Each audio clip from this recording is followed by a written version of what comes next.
Hi book lovers, this is Jenny at Julia Baby Jen, and today I'm going to be talking about The Land Without Color by Benjamin Ellefson.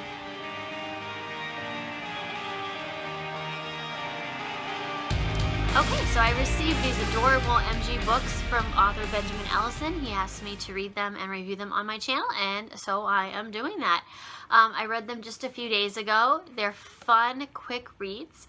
These are MG fantasy books, and they're just zany and quirky and just lots of fun. Good adventure stories. So I really do recommend these. They were awesome.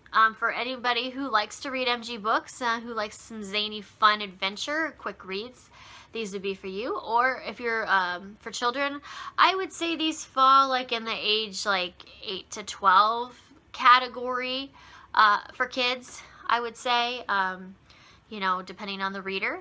But they're fun reads. For kids who like good adventure and zany, funny humor, these were great.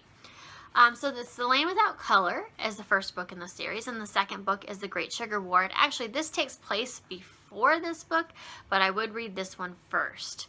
I'm going to talk a little more about, I'm going to talk about this book first to start with.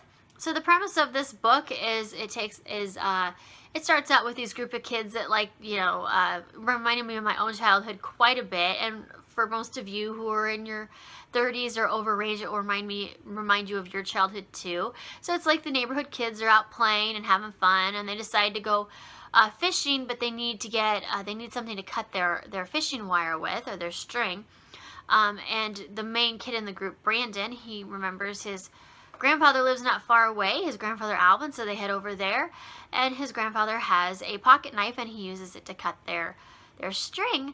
But he says something about how this pocket knife once saved his life, and they want to hear the story. And so the story is basically his story of The Land Without Color, and how he ends up, he is at his birthday, and so this takes place, he's telling the story, Grandfather Alvin, of when he was a kid, and he gets this bubble gum that never pops, and he blows a bubble, and it carries him up in the sky, and he lands in the land without color.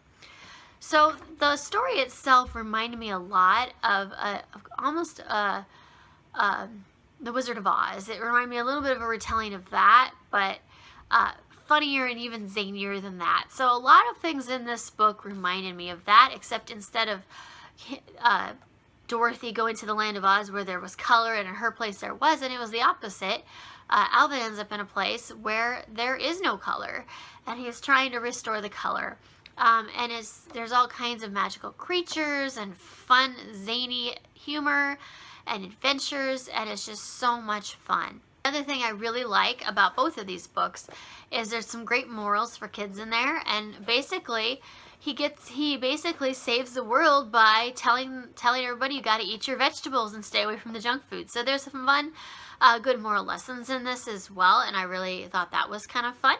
And then the other thing was that Alvin used his brains and his wits to outsmart his foes. So he's not particularly strong or anything like that, but he is smart, and that gets him a long ways.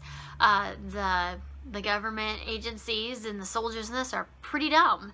And I saw a lot of parallels to as far as how government runs and dictatorships and things like that. And so yeah, that was kind of cool as well. The Great Sugar War is actually about Alvin's grandfather, Otto, who is the first one who actually goes to this land. And there's a war happening between the land of color and the land of shapes. And he ends up in the middle of this war. It's called the Great Sugar War. So that's kind of his story as well. It still has a lot of lessons as far as you know, staying away from junk food and sugar and eating healthy things to fuel up your body. And he also uses his brains to outwit his foes. So a lot of the themes that are in The Land Without Color are the same themes that are in the Great Sugar War. This one did not remind me of Oz nearly as much as The Land Without Color. I think even though this took place in the same world, it goes completely different storyline, and I really liked that. So yeah, this one was just as good as the first one. I thought these were both a lot of fun. The illustrations are adorable. So yeah, these are just really fun MG books, and I definitely recommend them if you would like a good MG read. I rated these 4 stars, both of them. Like I said, really good, enjoyable reads. Lots of fun. Go ahead and leave me comments below on what some of your favorite MG books are. I love reading MG books. I hope everyone has a good day, and I will talk to you later. Bye.